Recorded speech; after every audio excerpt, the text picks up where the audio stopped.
Tayo po ay magsitayo upang awitin ang takpan.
Bilang paggalang sa ating mahal na Apo.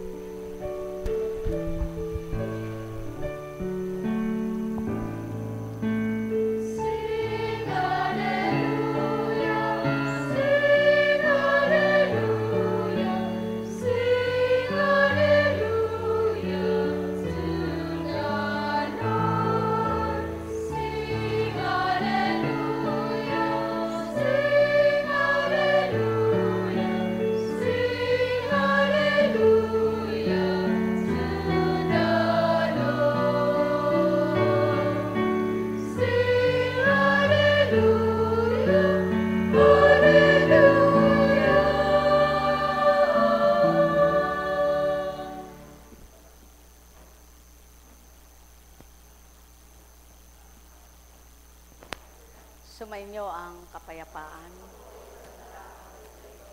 Kay buti ng Ama, sadyang kay dakila niya. Sa wagas niyang pag-ibig, kung kikilalalang ang lahat ng mga anak niya at tatanggap na tuwiran. Hamon sa buhay, pakikibaka sa buhay, laban na lubusan. Ang may pandinig ay nakarinig.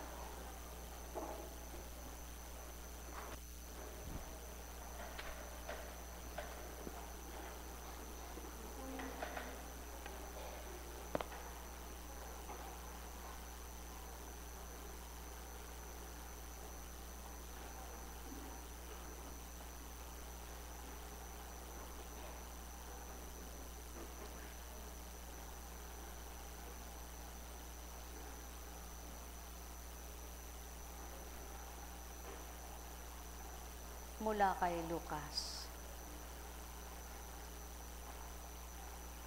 At sinabi ni Jesus sa kanyang mga lagad, kaya't sinasabi ko sa inyo, huwag kayong mabagabag tungkol sa pagkain na kailangan upang mabuhay o tungkol sa damit na itatakip sa katawan. Sapagkat ang buhay ay higit na mahalaga kaysa pagkain at ang katawan kaysa pananamit.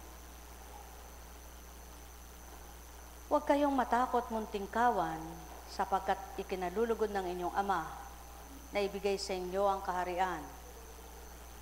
Ipagbili ninyo ang inyong ari-arian at mamigay kayo sa mga dukha. Gumawa kayo ng mga lokbutang hindi naluluma at mag-impok ng kayamanan sa langit na hindi nagkukulang, sapagkat do'y walang makalalapit na magnanakaw at walang makapaninirang tanga. Sapagkat kung saan naroon ang inyong kayamanan, ay naroon din naman ang inyong puso.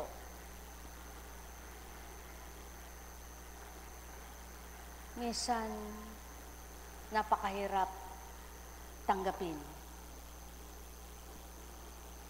ang isa kang tao na kailangan mo yan, kailangan mo yon, kailangan mo ito, at alang-alang sa paglilingkod mo ay susuko mo. Ngunit kapag nagawa nyo yan, kayo rin mismo ang makadarama kung papaano ang ipagkakalob ng Ama. Naganting kapalit ng mga isinuko nyo. Mahalaga ang katawan kaysa damit, sapagkat may damit ka nga. Kung hindi na nararapat suotan ang katawan mo, anong silbit, anong saysay ng damit na iniimbak mo, tinitipon mo, na iba't iba ang disenyo, iba't iba ang halaga, iba't iba ang yari nila. Sadya nga napakahirap unawain ang pag-ibig ng Ama. Sadya nga napakahirap sumunod at tumalima sa kabanalan niya. Subalit, mapapahalad kayong nagtutuon ng pansin sa kanyang kabutihan, sa kanyang kabanalan, sa kanyang kadakilaan, at tuwiran yung naramdaman ang wagas niyang pagmamahal. Sumainyong kapayapaan, mga minamahal. Buhay ba ang Diyos?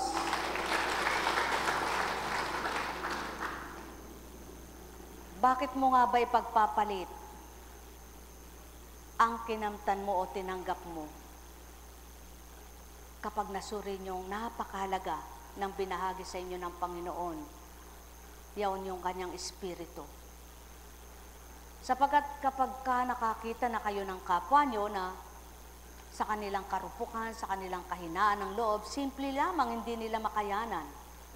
At ikaw, kapag sinuri mo yung dinadala mo, halos kung bilang tao hindi ka na makagulapay, ngunit ba't nakakaya mo?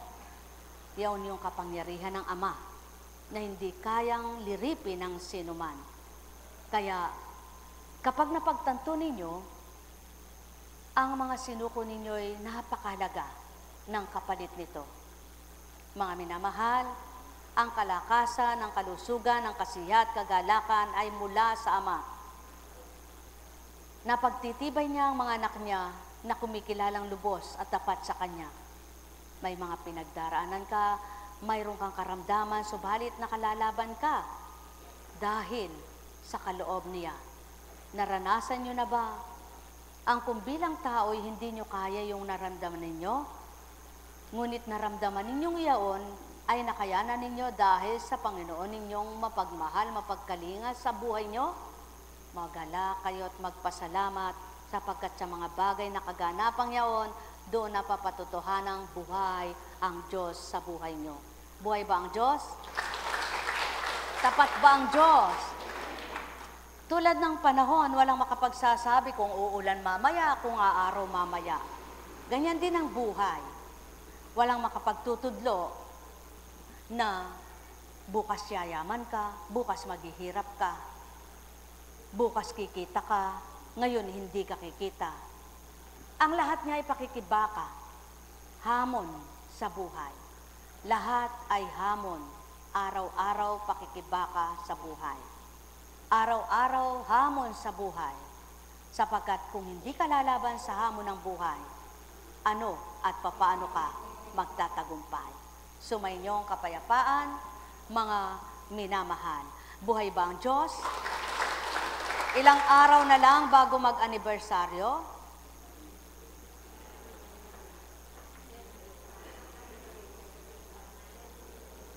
at sa loob ng 9 na araw, may nobinaryo. Yun ay isang sakripisyo pa rin. Yung mga matapat at matibay ang pananampalataya, nagsisikap silang makabuo ng 9 na araw. Yun lang ay para sa kanila, sapat na. Ngunit paano yung mga lingkod na naglilingkod araw-araw, na nagsisikap maglingkod araw-araw? Sa palagay ninyo, ang mga naglilingkod araw-araw na nagsisikap maglingkod araw-araw, gagawin kaya yaon kundi sila masaya, kundi sila maligaya? Mga minamahal, mararamdaman niyo po ang paghahari ng Ama na tunay niyong nararamdaman sa damdamin niyo kung tapat ninyong tinatanggap siya. Kung totoo ninyong pinakikiisa siya. Ngunit kung ang pananampalataya niyo ay para kayong mga alon sa dagat, na indayog na hindi niyo alam kung saan papadpad, pagdating sa dalampasigan, sumambulat. Buhay ba ang Diyos? Kaya, sino nga kaya ang makapapasa? Sino nga kaya ang makasasadsyad? Sino nga kaya ang magtatagumpay sa larangan ng kabanalan? Alam niyo ba kung sino-sino? Walang nakakaalam. Maliban ang Amang nakababatid. Subalit, nakasisiguro, ang lahat ng tapat at totoong nagnanasang maglingkod ay makakapiling at makakasama sa kanyang kaharian. Buhay ba ang Diyos? Tapat ba ang Diyos? Totoo ba ang Diyos? Kaya sa inyong lahat, pagharian kayong ganap. Ilang taon na yung anak mo, anak? 3. Katulad niyan. Nalaman mo ba o kaya ni sa hinagap ng isip mo, alam mong mangyayari sa anak mo yan? Hindi. Yun nga ang pawang katotohanan. Hindi alam ng tao kung ano ang nangyayari at mangyayari sa kanya. Kaya napakahalaga ng pagkilala sa Panginoon. Napakahalaga ng nakikiisa sa Kanya. Alam niyo po, paulit-ulit na lang ang pangangaral. Paulit-ulit na lang ang aral. Subalit, ilan kaya ang nakikinig na tuwiran? Na mangangako, susumpa, tapos di naman natutupad at di tinutupad. Huwag kayong mangangako sa Panginoon. Lagi niyong tatandaan. Huwag kayong mangangako sa Panginoon. Ang tao, mapagbigyan lang ng Diyos. Lahat, mangangako siya. Ipapangako niya. At pag pinagbigyan, tapos na. Hindi naman sinungaling ang Ama. At hindi naman siya nakikipagbiruan. At lalong hindi naman siya nakikipaglokohan. Kaya't huwag niyo po siyang pangangakuan. Ang mga nakakilala sa Kanya at tapat na naglilingkod, takot silang sumumpa, takot silang mangako. Kundi sila'y patuloy na nagnanasang maglingkod. Subalit, maraming tao, nasasabi lahat ang pangako habang nakikiusap, habang nakikipag-usap. Pagtapos ng natanggap, wala nang lahat. Buhay ba ang Diyos? Tapat bang Diyos? Kung hindi po sa patnubay ng Ama, kung hindi sa kalooban niya, baka hindi ako makapaglingkod ngayon. Bakit po? Bigla na lamang akong nilagnat na talagang 3 na yung kumot ko, nakatdalawa pa akong jacket, talaga pong ginaw na ginaw pa ako. At napakasakit ng hilab. Sabi ko sa Ama, bigyan mo ako ng lakas. Kada 1 oras bangon, tungo ng CR. Ang sarap naman po, paghiga ko, tulog ako. Yun ang pinakamasarap na binigay niya sa akin. Paghiga ko, tulog ako. Pag-andar, bangon ka, punta ka ng CR. Pagpasok mo ng kwarto, higa ka, tulog ka na naman. Hanggang sa nag-umaga.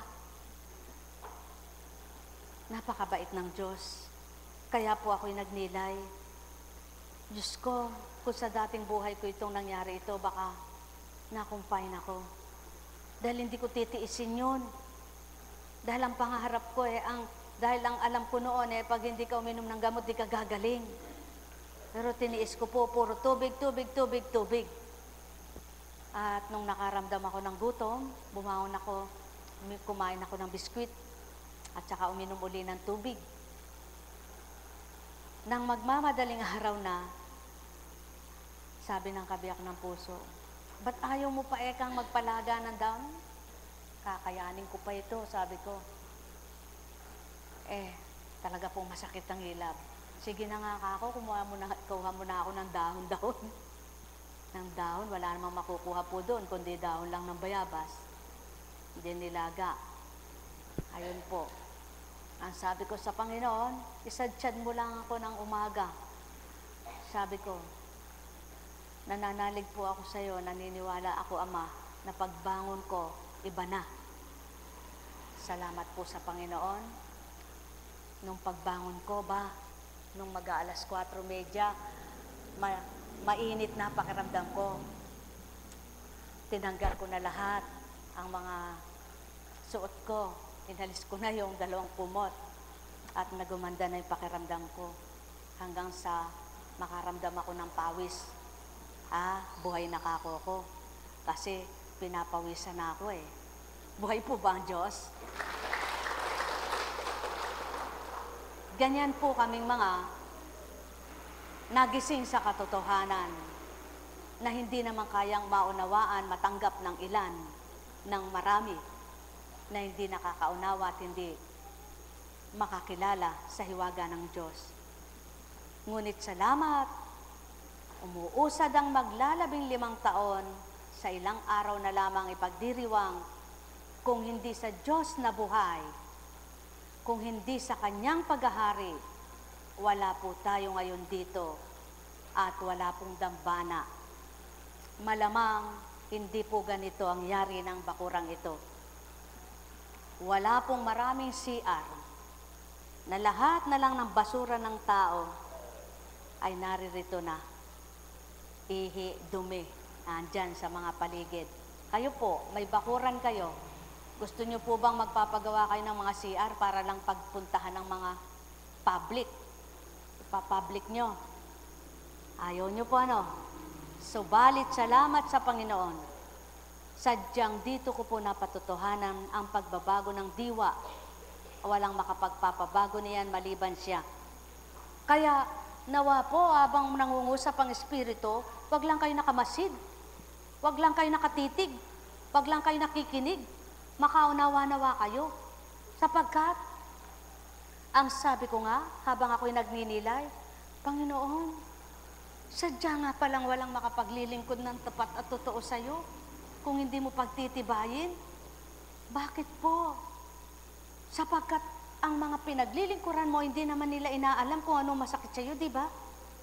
Hindi naman nila inaalam kung anong kailangan mo, di ba?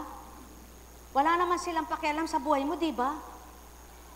At kung sino yung mga nakikialam sa amin at may pagmamahal, sila po yung mga walang sinasabi. Sila yung tunay na nagmamahal. Sabi ko nga, napakabuti ng Diyos. May tumawag sa akin kagabi. Pasensya na, sabi ko, hindi kita kayang kausapin. Nakabaluktot ka ako na doble-doble kumot ko. Ay, bakit teka, apo? Kasi nilalagnat ako, sabi ko. Bigla lang, sabi ko. Alam ko, pag subok lang ito. Tapos, sige po, Eka, magpahinga po kayo, matulog. Tapos kaninang maga, tinawagan ako, kinumusta ako. Sabi ko, mabuti pa siya. Malayo siya, naalala kami. Pero yung mga pinaglilingkuran po namin, wala man lang makaalala sa amin. Kaya sino ba po ang maglilingkod pa sa tao? Sige nga po, kung hindi po kami, ang Diyos ang mangunguna. Hindi po kami nanununtun, ha? Hindi po kami nanunumbat o nagbibilang. Sige po, kayong mga naririto, gusto nyo po lapitan ko yung pagkatapos ng inyong gusto, aalis na kayo sa dambana? Gusto nyo po, lalapitan ko? Ako po, malalapitan ko po kayo. Yung pagkatapos ng inyong pagsisya, may hindi na kayo babalik eh. Alam ko po kung sino hindi na babalik. Ayoko pong namamahiya kasi tao ako eh, na tinitingnan ng tao. Subalit hindi po ako maglilingkod kung hindi sa paghahari ng Diyos. Sapagkat, sino may gustong napakababait nga po ng mga lagad ko? Nandoon ako, dadaanan ako. Hindi man ako magbibigay ng panggasolina sa kanila. Susubain nila ako doon. pupuntahan ako dito. Bakit po? Sapagkat gusto ko namang magpahinga roon. Kasi po pag nandun ako, wala po akong ginagawa. Pati timpla ko, napainom pa ako na. Alam niyo po, yung anak ko, ilang beses na po yung tinatawagan ako, hindi niya ako maapuhap, hindi niya ako matsyempuhan dahil nasa misyon ako. Hindi siya nagtatampo. Naunawa niya ako. Yung mga tao, pag hinanap ka, hindi ka nila na saan ba kaya nga po kutsing na yan? Nagmamadali, nagdudumali, ayaw naman nilang pumila, ayaw nilang maghintay, darating kapag oras ng tapos. Kahit na may mission ka, titigil ka muna dahil gusto mo silang harapin. Hindi ka maaring magsuplada. Alam niyo po, napagnilayan ko po lahat ito kagabi. Habang ako'y may pinagdaraanan. Pinagnilayan ko po lahat ang uri ng mga tao. At sinabi sa akin ng Panginoon, yan anak ang katotohanan. Kaya nga walang makapaglilingkod ng tapat kung hindi ko gagawing marapat ang damdamin ninyo, ang isipan ninyo. Parte-parte, gusto mo mabigyan lahat. Sabi ko po sa mga taga-German, sige, sa linggo ka ako, may oras siguro ako, mga alas 7, pwede ka ako makipag-usap. Binigyan ko po ng schedule, yung mga taga-Amerika naman, alas 6. Sapagkat pagka po kasi nakipag-usap sila sa akin, dahil katagal hindi po nakakapakipag-usap, hindi po sila masyahan sa 10 minutes. Inaabot po kami ng mahigit 1 oras, 2 oras. Wala pong bali sa kanila yun, yung gastos na yun sa ere. Dahil nananabik sila. Yung dito, mga pinaglilingkuran mo dito, galit pa sila pag hindi mo napaglingkuran agad.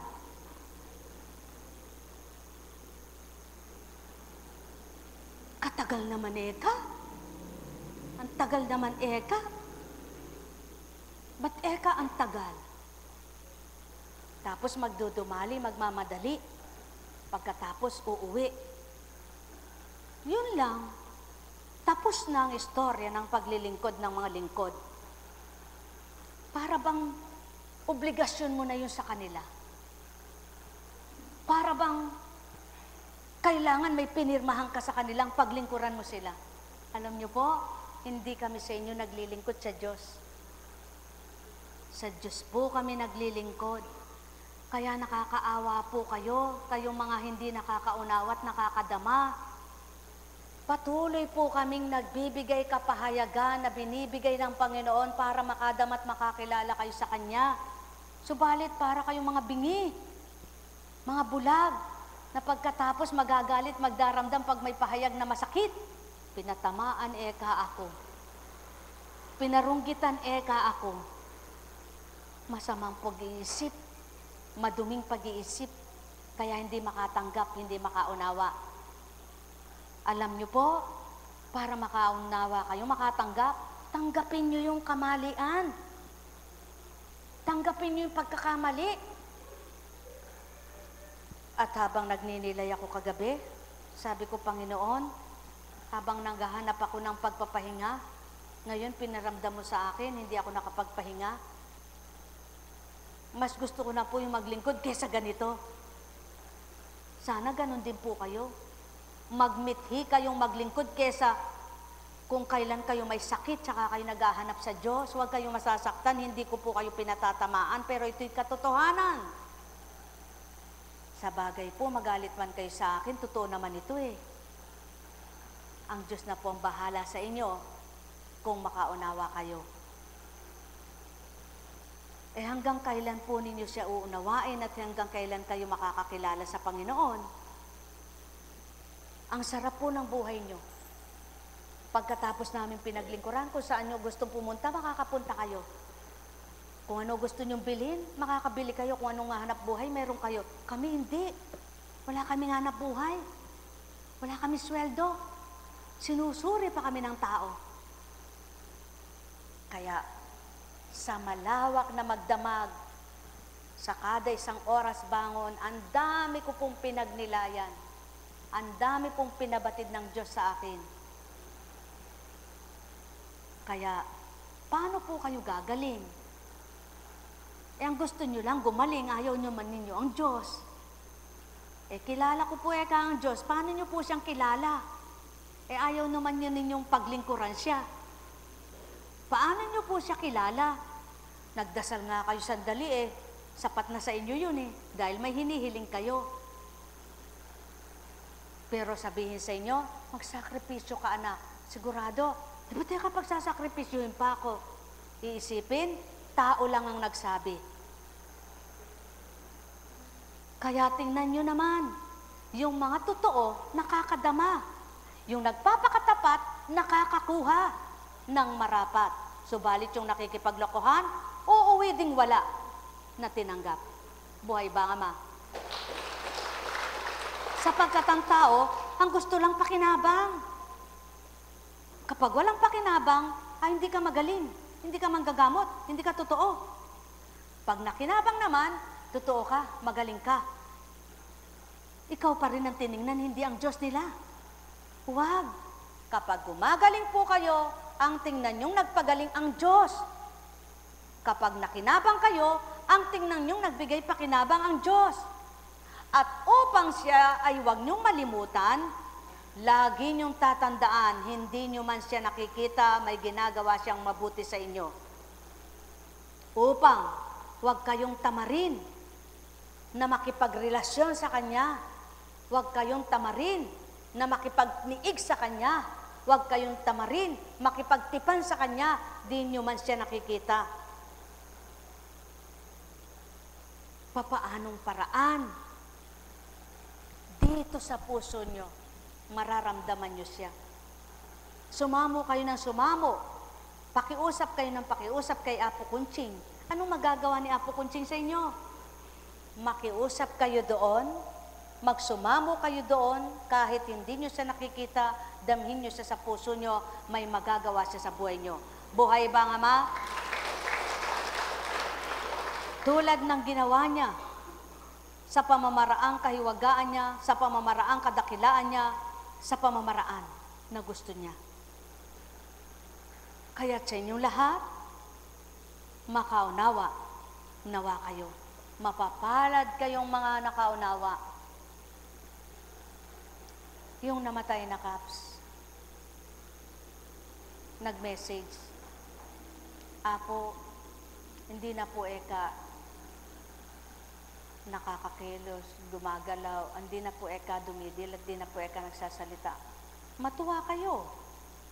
Sapagkat hinihintay na lang niya ang takda niya. Wala na siyang pandama, hindi na siya nasasaktan, hindi na siya nahirapan. At hintayin niyo na ang takda. Linisin niyo na ang dapat linisin, ayusin niyo na ang dapat ayusin sapagkat hinihintay na lang ang takda. Sasabihin ba yan ng tao?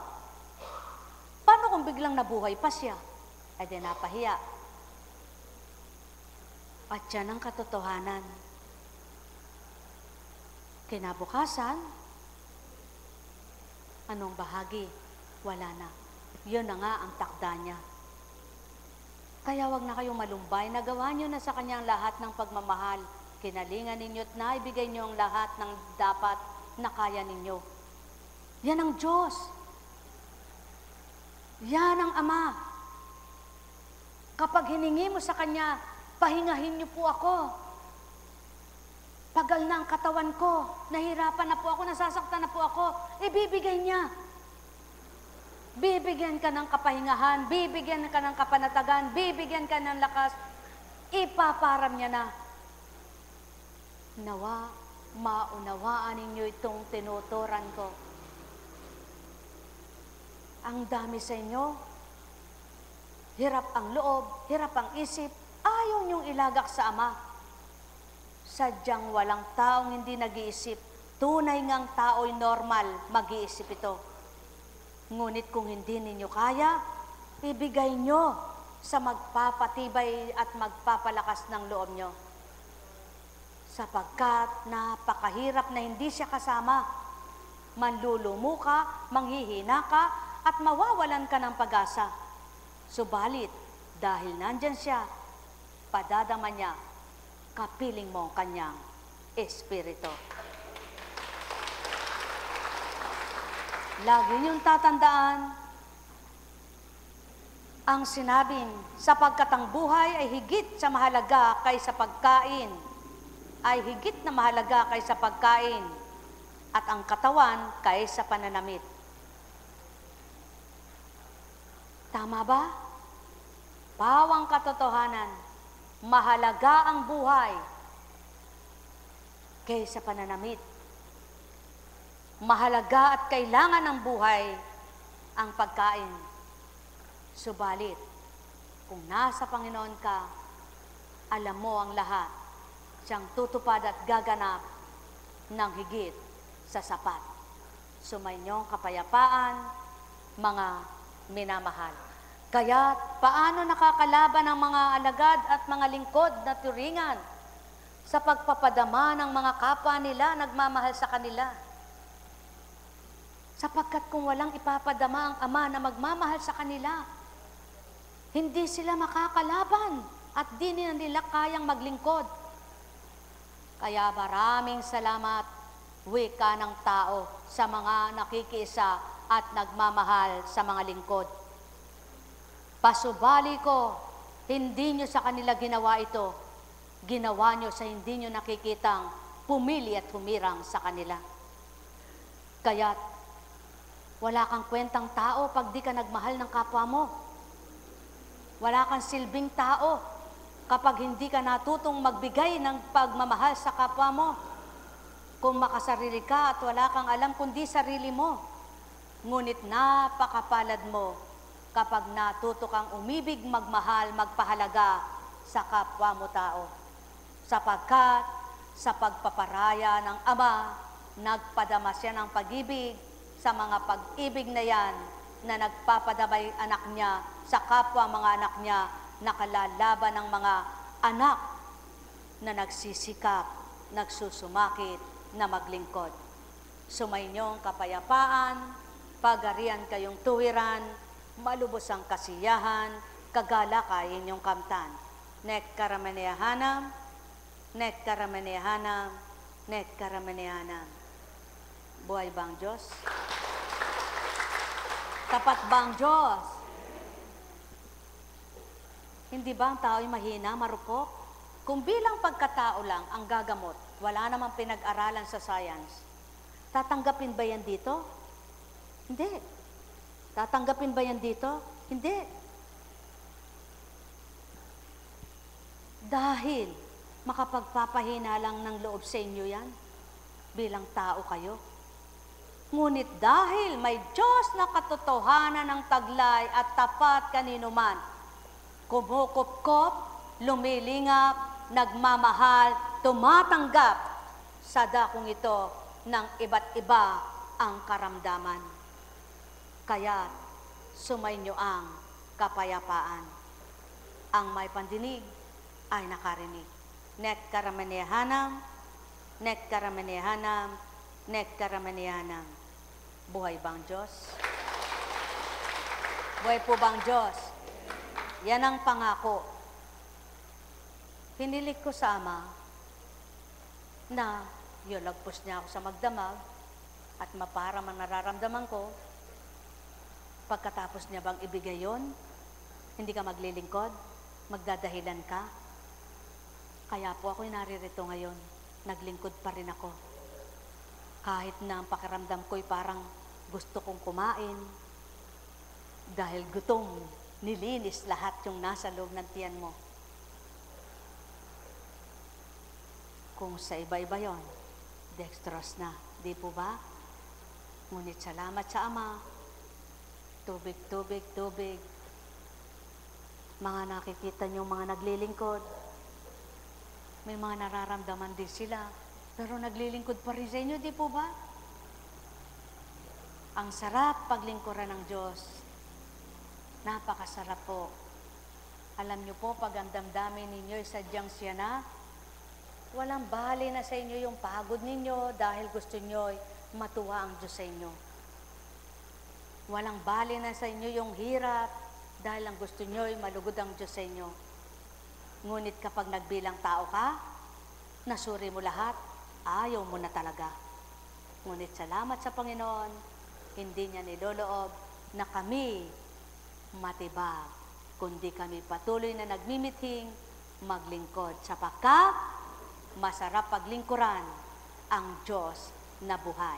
Naramdaman nyo na po ba ang Diyos na buhay? Napaglingkuran nyo po ba siya? Nako, hindi lamang po ang paglilingkod ay panggagamot at pangangaral. Maraming bagay na makapaglilingkod ka sa Panginoon. Yung sundin mo lang yung kanyang aral, nakapaglingkod ka na. Huwag mo lalabagin. Huwag mo lalabagin. Ngunit dahil sa kautusan na yan, marami ang nagkasala ng panahon ng Panginoong Hesukristo. Buhay po ba ang Diyos? Tapat po ba ang Diyos? Sapagkat ang Panginoong Hesukristo'y sinabuhay niya ang salita ng Ama. At iniba niya. Ano po ang sabi niya? Alin ang pinakamahigit sa 10 utos? Ang ibigin mo eka ang Diyos ng higit sa lahat. Sa isip, salita at sa gawa. At ibigin mo ang kapwa mo tulad ng pag-ibig mo sa iyong sarili. Paano mo iniibig ang kapwa mo kung wala kang alam kundi yung sa'yo? Wala kang pagmamalasakit sa kapwa mo. Habang masaya ka, nakatawa kayong marami, tumatawa, lagi niyong tatandaan, pag may sakit kayo, ang Diyos di makatawa sa inyo. Dahil naawa siya. Pag tumatawa kayo sa sanlibutan, kasama niyong nagsisitawa, yung mga kapwa niyo nilalang, hindi siya masaya? Masaya po ba ang Diyos kapag sa sanlibutan kayo maligaya? Hindi po talaga. Buhay ba ang Diyos? Kaya, dahil hindi siya masaya, kapag ang sanlibutan, ang inyong ginagawa, maligaya kayong mga, tuwan-tuwa ako kay kapatid Salamat naman kapatid. At ano nga bang nangyari sa iyo? Ba't nakarating ka rito, no? Nararamdaman mo dito, no? Kung bakit ka naririto. Kasi marami kang gagawin sa inyo, Pwede kang maghawa ng damo, di ba? Ngunit mapalad kayo, magalak kayo. Siya kahit hindi nagpapagamot, pumaparito. Kayo, kaya nang pupunta rito, wag nagpapagamot. Ano po? Yun po yung mga nakadama. Yung mga may pandama. Kahit hindi nagpapagamot, pumaparito. Lahat po ba kayong naririto yung nagpapagamot? Hindi. Ang mga naririto, tumutungo lang para makinig ng mensahe na ninanamnam nila at naunawaan naman nila.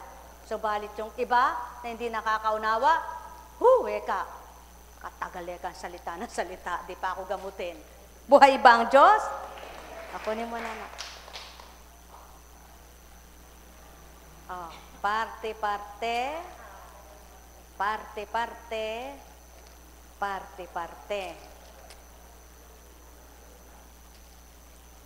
Parte-parte. Hindi pwede sa ito. Parte-parte. Parte-parte. Parte-parte.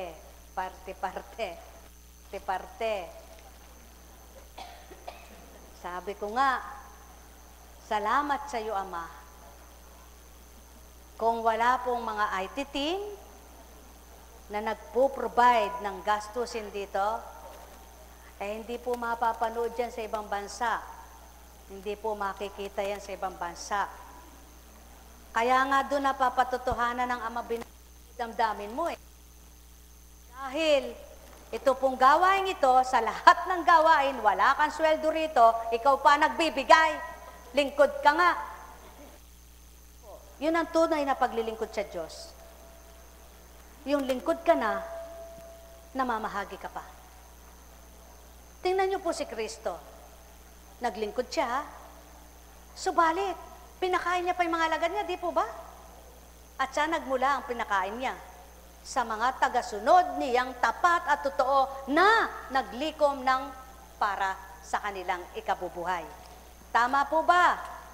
O, sige, na kayo. O, hati.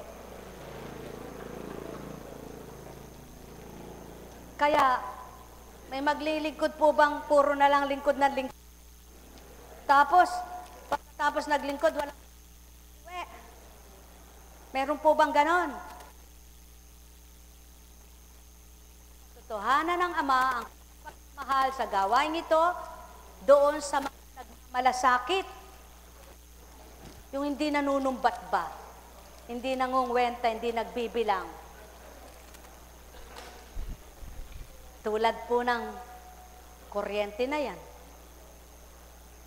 Itaas nga ang kamay. Isa man sa inyong mga pasyente kung nagbigay kayo para sa kuryente. Taas po ang kamay. Wala ano. Subalit, lagana po yung electric pan na yan. Pati kayo kasama dyan. Tapos alam mo ba, ang tatanong pa ng tao, saan ka naggagaling? Manong sana, kung nagtanong kayo, may malasakit ka. Kung nagchichismis ka lang, at sisira ka, kala ko ba kang walang kaya siya.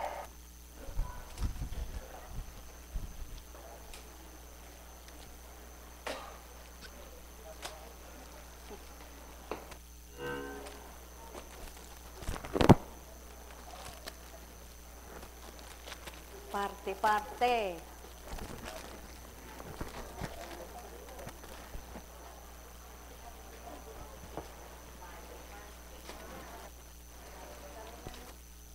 Naglilingkod, pag walang pamasahe, hindi makakapunta.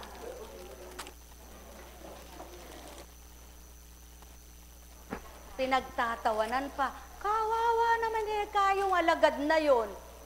Mahirap pala ang buhay. Kinutsa pa.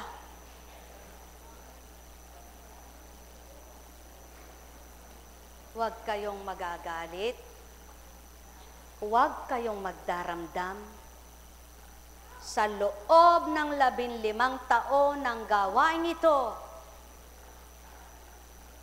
lahat ginawa ng Ama para sa mga anak niya.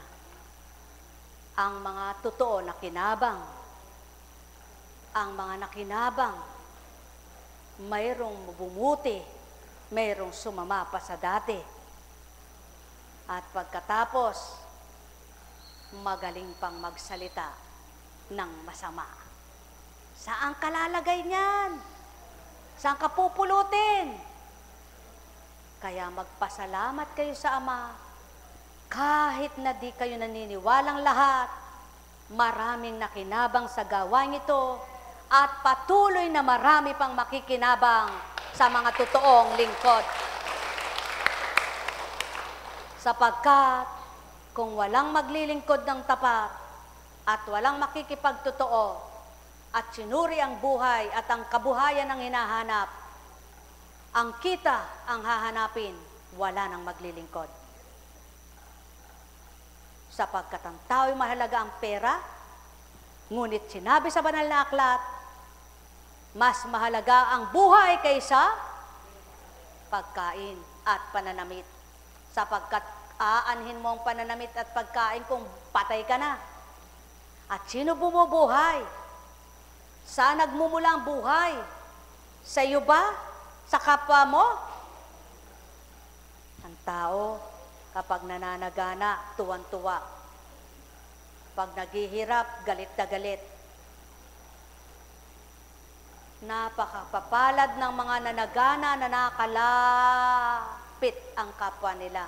Nakilala ang Ama at nagbahagi ng kanila. Sapagkat kung lahat ng tao'y madamot, kung lahat ng tao'y maimot, kung lahat ng tao'y masama ugali, sino kaya ang mapipili? Kaya mga mahal, magnilay, magbulay kayong lubos. Sumainyo ang kapayapaan, pagarian kayo, mga minamahal ko, tulad ng sayo na yan. Napakasimple lang yan, pero katagal na. Hanggang ngayon, di gumagaling.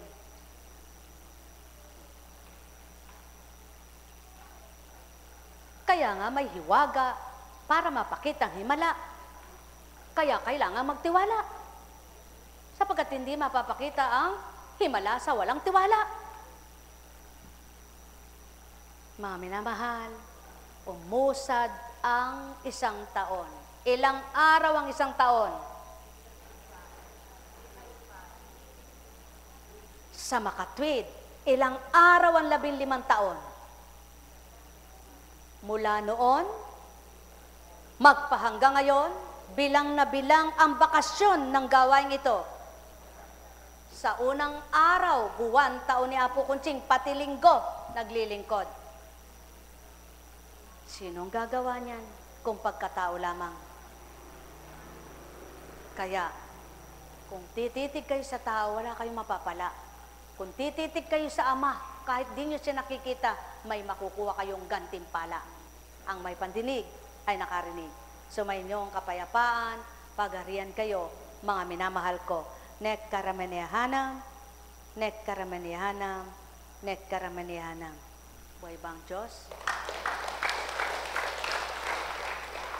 Yan ang hiwaga. Mataas ang lagnat mo, kinikikil ka sa lamig. Anong tubig? Tubig lamang na natural ang gamot. At ano pa?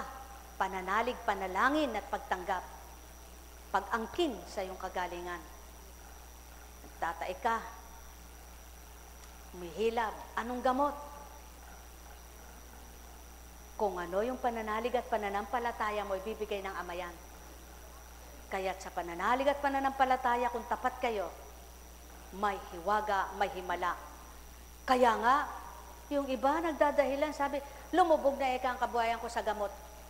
Sa mga eka pagpapacheck up ko. Kasalanan mo yan. Sinabi ba ng Diyos na magpakahirap ka? Tapos dalhin mo lahat sa iyong sakit? Hindi niya sinabi yan. Sinabi ng Diyos, lumapit kayo sa akin at kayo'y aking pagagalingin, kukupkupin, tatanglawan, liliwanagan, palalakasin, pasisiglahin, pagagalakin ang buhay na taglay at pahiram. Yan ang Diyos na dapat makilala niyong lubos. Pagharian kayo. May tanong ba kayo?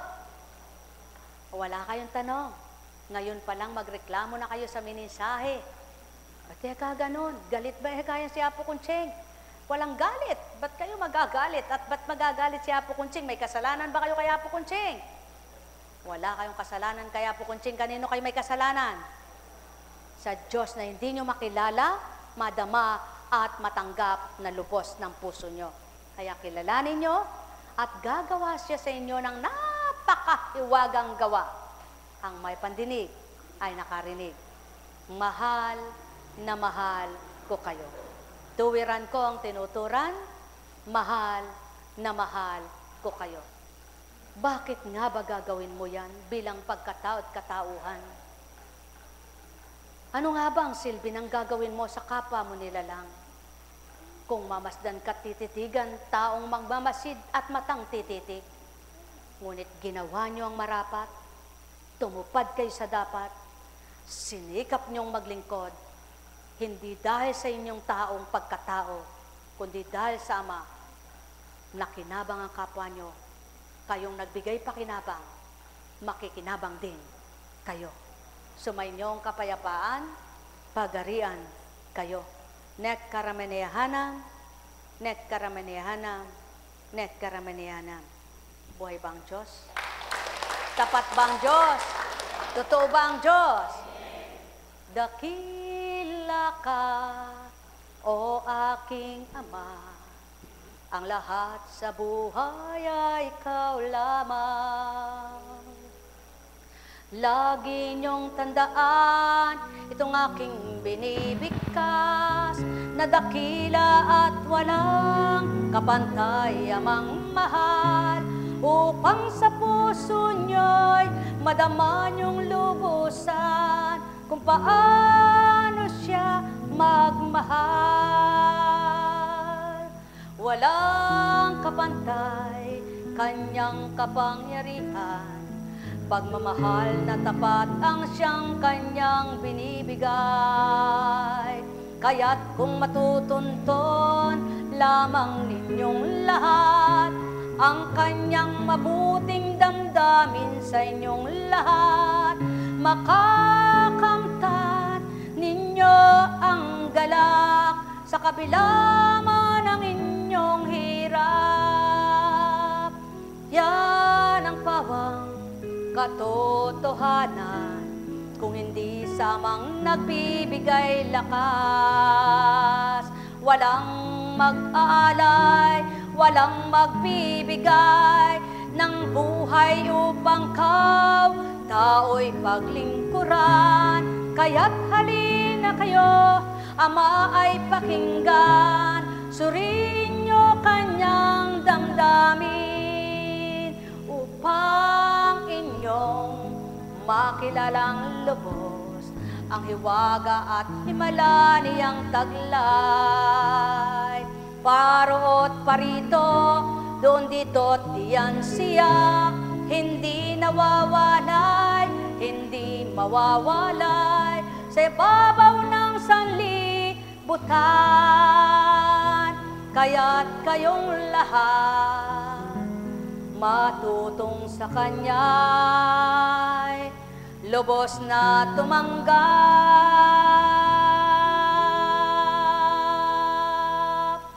Nekkarameneyahana, nekkarameneyahana, nekkarameneyahana. Naranasan nyo na ba ang manlambot? At kapag nanlalambot kayo, ano nasa isip mo?